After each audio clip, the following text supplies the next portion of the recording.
மூத்த பத்திரிகையாளர் திரு துக்ளக் ரமேஷ் அவர்கள் இணைந்திருக்கிறார். அவங்க எல்லாம் அங்கே வைப் பண்ணும்போது நீங்களும் இங்கே வைப் பண்ணிட்டு இருந்தீங்களோ?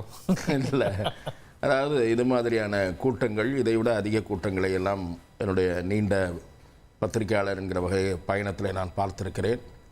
அதே சமயம் அதை பற்றி கூறுவதற்கு முன் இந்த மாநாட்டை இரண்டாவது முறையாக ஒரு மாநில மாநாட்டை கூட்டியிருக்கக்கூடிய தமிழக வெற்றிக் கழக தலைவர் திரு விஜய் அவர்களுக்கு என்னுடைய வாழ்த்துக்களை நான் தெரிவித்துக் கொள்கிறேன். தமிழகத்திலே மிகப்பெரிய அளவுக்கு ஒரு எதிர்பார்ப்பை தமிழக வெற்றிக் கழகம், குறிப்பாக திரு விஜய் அவர்கள் தோற்றுவித்திருக்கிறார் என்பதை மறுக்க இயலாது. அண்மையிலே வெளிவந்திருக்கக்கூடிய கடந்த ஓரிரு மாதங்களிலே வெளிவந்திருக்கக்கூடிய வெவ்வேறு கருத்து கணிப்புகள் தமிழ்நாட்டில் இருக்கக்கூடிய இளைஞர்கள், இளம்பெண்கள் மத்தியில் மிக கணிசமான ஆதரவை பெற்றிருக்கக்கூடிய ஒரு தலைவராக விஜய் திகழ்கிறார் என்பதை அந்த கருத்து கணிப்புகள் வெளிப்படுத்தி இருக்கின்றன. இன்னொன்று, நான் ஏற்கனவே சில நேர்காணல்களில் கூறியதைப் போல தமிழ்நாட்டிலே சில அரசியல் தலைவர்கள், நான் யாரையும் குறைத்து மதிப்பிட வரவில்லை, இது ஒரு கலாச்சாரம் தோற்றுவிக்கப்பட்டு விட்டது.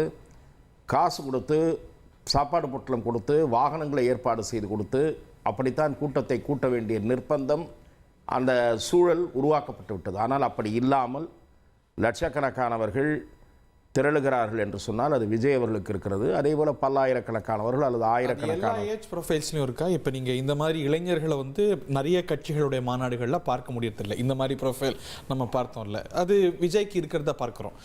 அக்ராஸ் த ஏஜ் ப்ரொஃபைல்ஸ் இருக்குன்னு நினைக்கிறீங்களா? இல்லை, அதுதான் நாம் பொறுத்திருந்து பார்க்க வேண்டும். எனக்கு கிடைக்கிற சில தகவல்கள், நகர்ப்புறங்களிலே மிக பெருவாரியான ஆதரவு இருக்கிறது. சில பகுதிகளிலே, குறிப்பாக வட மாவட்டங்களிலே, கிராமப்புறங்களிலே அவர் இன்னும் சென்றடையவில்லை என்று சொல்லுகிறார்கள். இது போன்ற ஒரு எழுச்சியை நான் புரட்சித் தலைவர் எம்ஜிஆர் அவர்களுடைய அரசியல் பயணங்களில் கூட பயணித்தவன் என்ற முறையில் பார்த்திருக்கிறேன். செல்வி ஜெயலலிதா அவர்களுடைய ஆரம்பகால சுற்றுப்பயணங்களில் இம்மாதிரியான எழுச்சி இருந்திருக்கிறது.